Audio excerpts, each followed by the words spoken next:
There is a graveyard hidden inside your phone.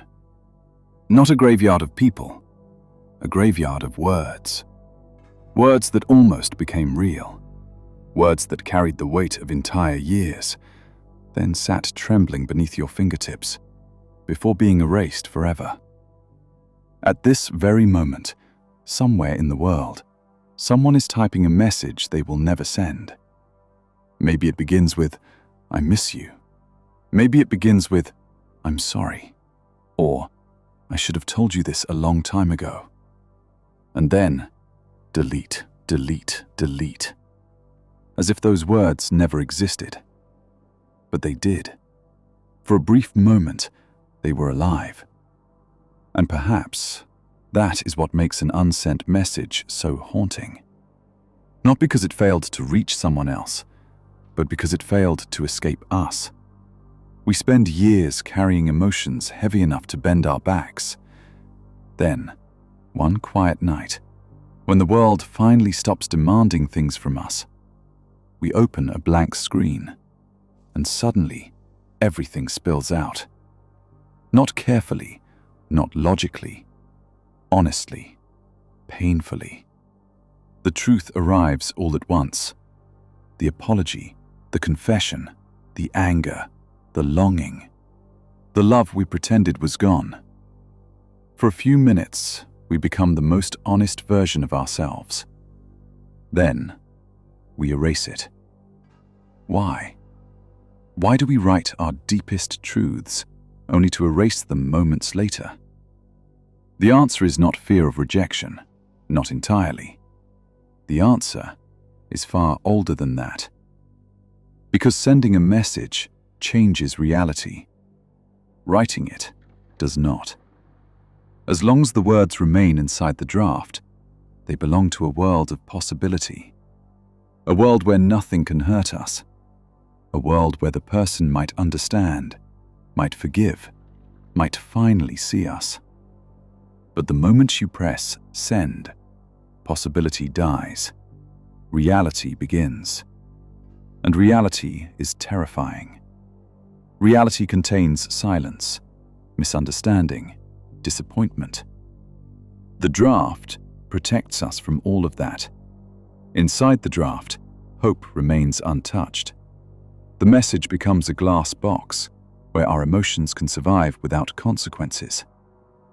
And perhaps that is why some drafts live longer than relationships. Months pass, years pass. People move away. People get married. People die. Yet, somewhere inside an old phone sits a message frozen, like an insect trapped in amber, perfectly preserved, never delivered.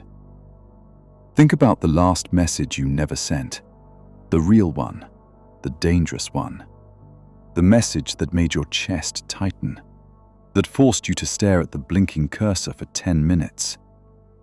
What were you really afraid of? Were you afraid they would laugh? Or were you afraid they would understand? Because understanding can be even more frightening. If someone truly understands your pain, your loneliness, your regret, you can no longer hide from it. The mask falls, the performance ends, and suddenly there is nowhere left to run. Sometimes we erase messages because we fear losing someone. Other times, we erase them because we fear finding them. Imagine writing to the person who shattered your world. You type everything, every sleepless night, every unanswered question, every wound. And then you stop, because deep down, you realize something. The message is not for them. It never was. It is for the version of yourself that never got closure. The version still standing in the ruins, waiting, looking at a door that closed years ago. The draft is just a conversation between two ghosts. Who could possibly answer that? Not them. Not now. Sometimes, the truth sounds beautiful inside our heads, but once written down, it becomes real enough to examine. And reality has a way of exposing illusions. You spent years believing you miss someone. Then, one night, you write 2,000 words to them. And halfway through, you realize you do not miss them. You miss who you were when they existed. You do not miss the person. You miss the version of yourself that still believed certain things were possible. The draft becomes a mirror, and mirrors are dangerous. They reveal that sometimes we are not mourning people. We are mourning possibilities. A life that never happened, a future that never arrived. So we delete the message, not because it failed, but because it succeeded. It showed us something we were not ready to see. The words vanish, the emotions do not. They remain buried inside us, waiting. Waiting in songs, waiting in dreams, waiting in random moments at traffic lights. The message is gone, but the feeling survives. We desperately want to be understood, yet we are terrified of being seen. We crave connection, yet we hide. We write, then erase, speak, then retreat.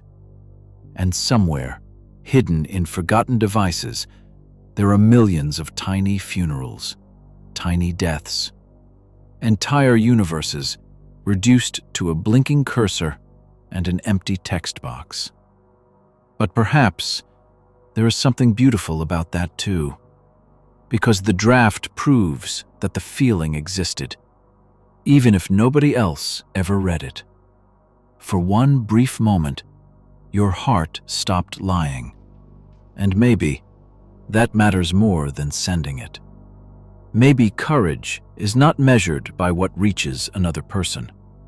Maybe courage is measured by what we allow ourselves to feel. And tonight, somewhere in the silence between midnight and morning, someone will open a blank screen. Their heart will begin speaking before their mind can stop it. Word after word, the truth will emerge, raw, fragile, beautiful. And then, just before dawn, they will take a deep breath and delete everything, leaving behind nothing except the faint echo of a person who, for a few minutes, was completely honest. And perhaps that echo is the most human thing in the world.